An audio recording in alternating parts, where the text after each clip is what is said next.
बिस्मिल्लाहिर्रहमानिर्रहीम अस्सलामुअलैकुम रहमतुल्लाह। हुकूमत की जानिब से आइन के ऊपर हमला और अदलिया के ऊपर हमला करने की जो साजिश है या इसकी जो कोशिश है उसके 2 अटैम्प्ट जो है पहले ही की जा चुकी हैं। अब तीसरी अटैम्प्ट होनी थी एसक्यू समिट के बाद। एसक्यू समिट के बाद जुमेरात का वो दिन था जब ये थर्ड अटैम्प्ट होनी थी और थर्ड अटैम्प्ट के लिए अभी राउंड शुरू होना था।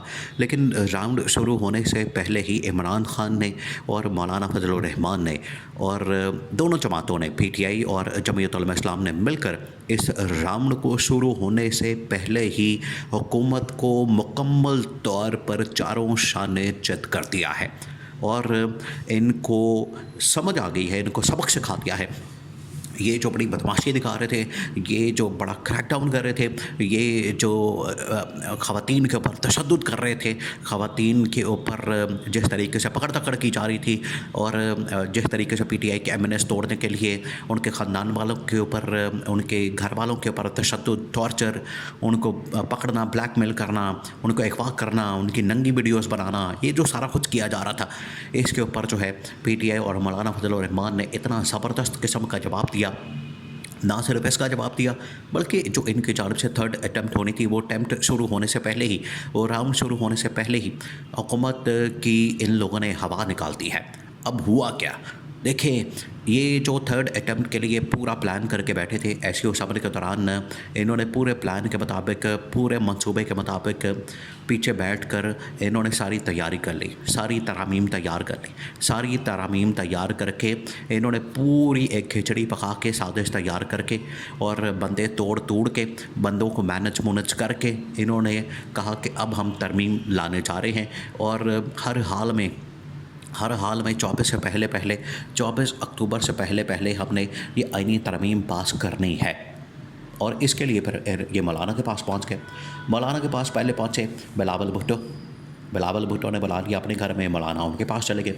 मौलाना जाके पहले मिला बिलावल भुट्टो के साथ, उसके बाद मौलाना ने मुलाकात की नवाज़ शरीफ के साथ लाहौर के अंदर, जहाँ पर मौलाना भी मौजूद थे, आसिफ जरदारी भी मौजूद थे, नवाज़ शरीफ भी मौजूद थे। तो रायबन के अंदर फिर मुलाकात हुई और ये जो 2 मुलाकातें हुई इसके अंदर इस तरह से इन्होंने प्रेजेंट किया, इन्होंने इस तरह से ये सारा मामला रखा कि जैसे इन लोगों ने मौलाना को कन्विंस कर लिया, मौलाना को मना लिया है, मौलाना को इन लोगों ने कायल कर लिया है कि मौलाना हमारे साथ आईनी तरमीम के ऊपर आ जाए।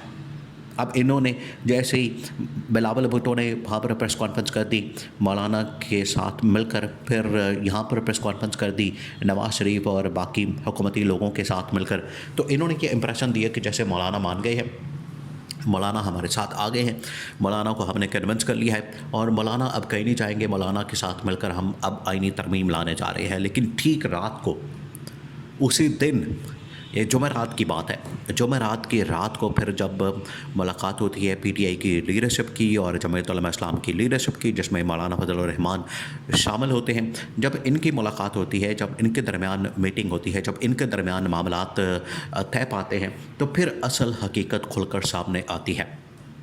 मौलाना फिर पीटीआई की लीडरशिप को आगाह करते हैं कि किस तरीके से नून लीग और पीपल्स पार्टी मिलके इस निज़ाम को दरम बरम करने जा रहे हैं, किस तरीके से इस निज़ाम की धज्जियाँ उड़ाने जा रहे हैं, किस तरीके से आइन के ऊपर हमला करने जा रहे हैं, किस तरीके से अदलिया के ऊपर हमला करने जा रहे हैं। ये इतनी ख़तरनाक और खौफनाक चीज़ें करने जा रहे थे कि मौलाना ने ये सारे मामलात पीटीआई के सामने रख दिया और पीटीआई को इस हवाले से आगाह कर दिया। अब 2-3 बड़ी ख़तरनाक चीज़ें थी।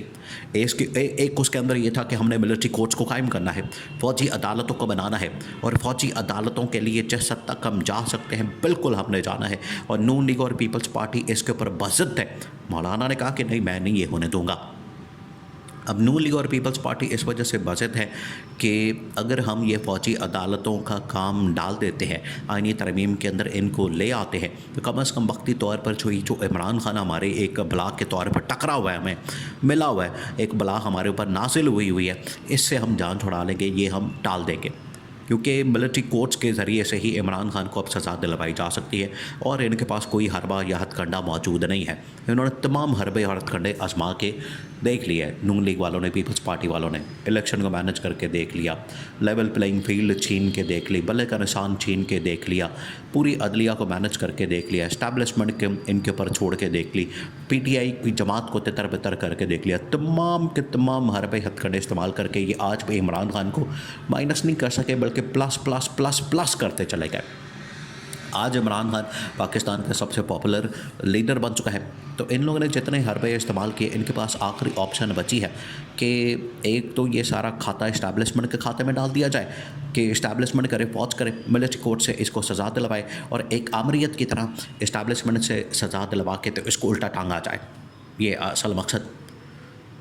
लेकिन फिर इमरान खान ने भी ऐसे कच्ची गोलियां नहीं खेली हुई। इमरान खान ने भी आखिरकार सियासत जो की है पिछले 30 साल से, इमरान खान को भी पता है कि जो रास्ते कहाँ हैं, ये किन रास्तों से आते हैं, ये कहाँ से हमला करते हैं, ये कहाँ से बोलते हैं, इनका माजी क्या है और इनके दिमाग में चलता क्या है, ये इक़्तिदार की जो इनके दिमाग के अंदर लालच है, फतूर है, उसको किस तरह से हैंडल करना है, इसको कैसे काउंटर करना है, इनकी जो स्ट्रैटेजी होती है या ये जो अपना अगली कोई चाल चलने की कोशिश करते हैं, साजिश करते हैं, इमरान खान पहले ही उसका तोड़ निकाल के अपना कार्ड खेल देता है। इनको पता ही नहीं होता कि इमरान खान पहले ही उसका तोड़ निकाल के तो कार्ड खेल चुका है। तो इमरान खान ने सियासी तौर पर मौलाना को अपने हाथ में किया, पीटीआई को अपने हाथ में किया। इनको समझ नहीं आ रही थी। इन्होंने मौलाना के साथ जो 2 नंबरी की इस इलेक्शन के अंदर, देखिए आज तक उनके गले पड़ी हुई है, आज तक इनके गले पड़ी हुई है। जो मौलाना के साथ इन लोगों ने 2 नंबरी की, वो आज तक इनके गले पड़ी हुई, उनकी जान ही नहीं छोड़ रही। और फिर इमरान खान पीटीआई ने जाके मौलाना को अपने हाथ में कर लिया और आज तक मौलाना जो है इनकी बैंड बजा रहा है। और पीटीआई और मौलाना ने मिलकर, मौलाना ने आगाह कर दिया पीटीआई को, ये मिलिट्री कोर्ट्स के ज़रिए से इमरान खान को टांगना चाहते हैं तो डट जाओ।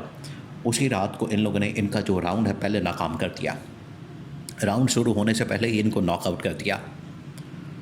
उसके बाद फिर शहबाज शरीफ की दौड़े लगे। शहबाज शरीफ को रात के तकरीबन 2 बजे उठाया। वो सो रहा था, मज़े से सो रहा है वज़ीर आज़म हाउस के अंदर।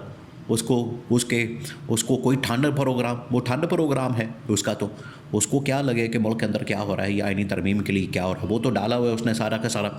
इस्टेब्लिशमेंट के ऊपर बातें ये करते इमरान खान को थे और असल में सारी ये ज़िम्मेदारी डाल के फिर रात को 2 बजे उठाया। 2 बजे मौलाना से मुलाकात की, गोडे गिट्टे जाके इन लोगों ने पकड़े मौलाना के, मौलाना को मनाने की कोशिश की, लेकिन मौलाना ने साफ इनकार कर दिया। उसने कहा मेरे साथ जो 2 नंबरियाँ तुम लोगों ने की है तब नहीं मेरा ख्याल आया।